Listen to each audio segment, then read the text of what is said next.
to you, Lord Jesus Christ.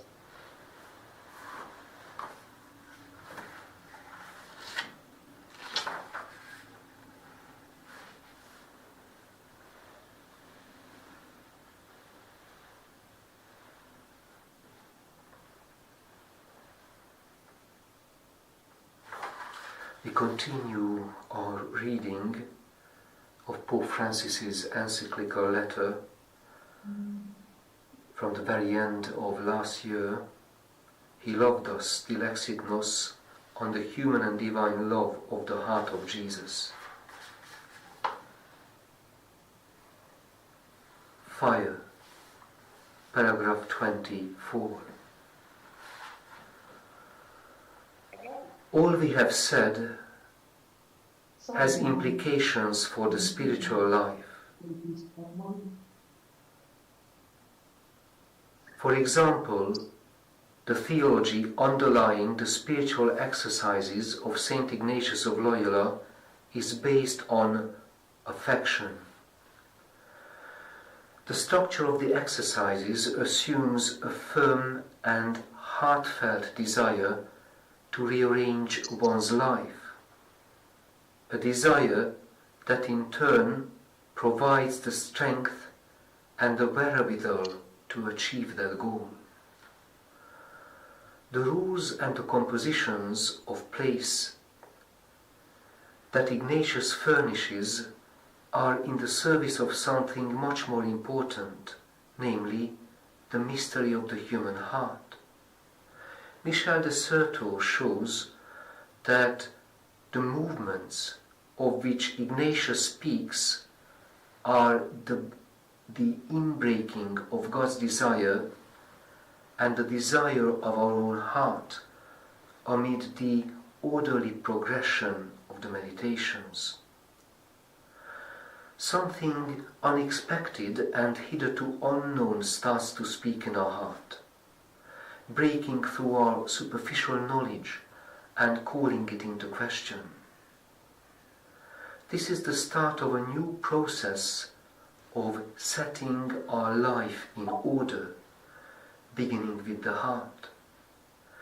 It is not about intellectual concepts that need to be put into practice in our daily lives, as if affectivity and practice were merely the effects of and dependent upon the data of knowledge. Where the thinking of the philosopher holds, there are the heart of the believer presses on in love and adoration, in pleading for forgiveness and willingness to serve in whatever place the Lord allows us to choose, in order to follow in his footsteps. At that point, we realize that in God's eyes we are a thou, a you, and for that very reason we can be an I.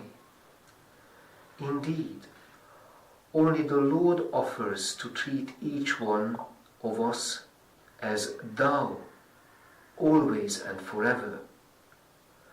Accepting his friendship is a matter of the heart.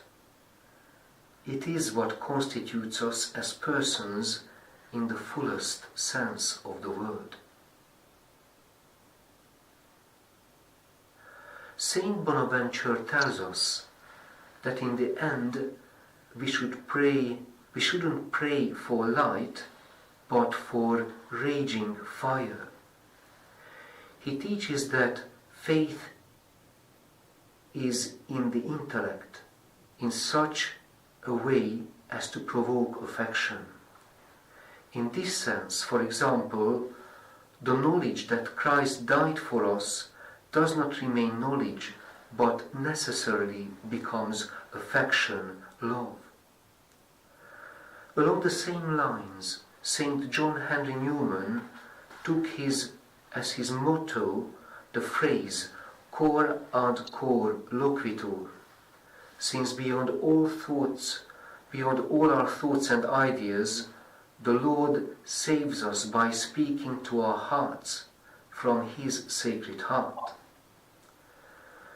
This realization led him, the distinguished intellectual, to recognize that his deepest encounter with himself and with the Lord came not from his reading or reflection, but from his prayerful dialogue, heart to heart with Jesus, alive and present.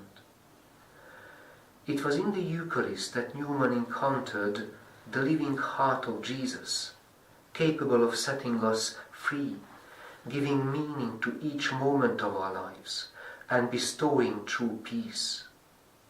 O most sacred, most loving heart of Jesus, thou art concealed in the Eucharist, and thou beatest for us still.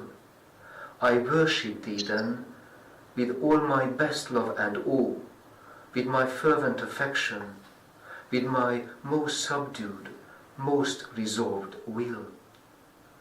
O my God, when thou dost condescend to suffer me to receive thee, to eat and drink thee, and thou for a while takest up thy abode within me, O make my heart beat with thy heart, purified of all that is earthly, all that is proud and sensual, all that is hard and cruel, of all perversity, of all disorder, of all deadness. So fill it with thee, that neither the events of the day nor the circumstances of the time may have power to ruffle it, but that in thy love and thy fear it may have peace. Here ends